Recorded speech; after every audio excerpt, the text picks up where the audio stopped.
ముగిసిపోయింది అనుకున్న లెక్కర కుంభకోణంలో రోజుకు ఒక కొత్త కథను తీసుకొస్తున్నారు. అందులో భాగంగా నేను సజ్జల భార్గవ్ పేరు తెచ్చిన నేపథ్యంలో సజ్జల రామకృష్ణారెడ్డి స్పందించారు. లేని లెక్కర స్కామ్లో రోజుకో కట్టు కథను ప్రచారంలోకి తెచ్చి బుర్రచ్చల్లడం ఎల్లో మీడియాగా పనిగా పెట్టుకుందని, వాటికి తప్పుడు సమాచారం సిద్ధం చేసేవడమే సిట్ తన దర్యాప్తుగా మార్చుకుందని వైఎస్ఆర్సీపీ స్టేట్ కోఆర్డినేటర్ సజ్జల రామకృష్ణారెడ్డి మండిపడ్డారు. సజ్జల భార్గవ్పై ఈనాడు ప్రచురించిన తప్పుడు కథనాన్ని ఆయన తీవ్రంగా ఖండించారు. గురువారం తాడేపల్లిని వైఎస్ఆర్సీపీ కేంద్ర కార్యాలయంలో సజ్జల మీడియాతో మాట్లాడారు. అసలు బ్యాంక్ ఖాతా కూడా లేని బెయిమ్ కంపెనీ ద్వారా లెక్కర్ స్కామ్ నిధులు మళ్లించినట్టు అర్ధరహిత కథనాలు ప్రచురించడం ఏంటని నిలదీశారు. భీమ్ సంస్థలో డైరెక్టర్గా ఉన్న ప్రద్యుమ్న మంత్రి లోకేష్కి అత్యంత సన్నిహితుడని, గతంలో లోకేష్ ప్రమోట్ చేసిన స్టూడియో ఎన్లో ఆయన డైరెక్టర్గా ఉన్న విషయం వాస్తవం కాదని నిలదీశారు.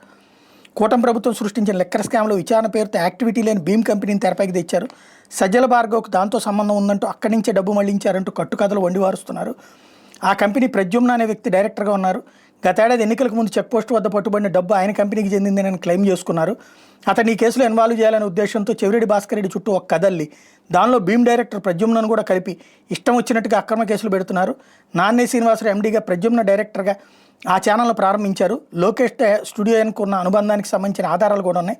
దీనిపై అప్పట్లో వీక్ మ్యాగజైన్లో కథనం వచ్చింది. ఆ ఛానల్ విషయంలో లోకేష్ యాక్టివ్గా ఉన్నారని, నార్నే శ్రీనివాసరావు కుమార్తెను వివాహం చేసుకున్న తర్వాత జూనియర్ ఎన్టీఆర్ ఆ ఛానల్ను టేక్ ఓవర్ చేస్తానందుకు లోకేష్ ఇష్టపడడం లేదనే కథనాలు కూడా వచ్చినాయి. రాష్ట్రంలో ప్రజలు అనేక సమస్యలు ఎదుర్కొన్నారు. అవన్నీ పక్కన పెట్టి ఎల్లో మీడియాలో రాజకీయ ప్రేరేపిత అసత్య కథనాలను రాయిస్తూ ప్రజల దృష్టిని మళ్లించే ప్రయత్నం చేస్తున్నారు. రైతుల ఆందోళన ఫేక్ అంటూ చంద్రబాబు మాట్లాడారు. యూరియా మీద రైతులు చేస్తున్నదంతా ఫేక్ అని వ్యాఖ్యలు చేశారు. సీఎంగా ఉంటూ నిజాలను ఫేక్ అంటూ దబాయిస్తున్నారు, అంతు చూస్తాన్ని బెదిరిస్తున్నారు. రైతుల సమస్యలపై ఈ నెల 9 రెవెన్యూ డివిజన్ కేంద్రాల్లో నిరసనలు చేపట్టి అధికారులకు డిమాండ్ పత్రాలు అందిస్తామని చెప్పుకొచ్చారు.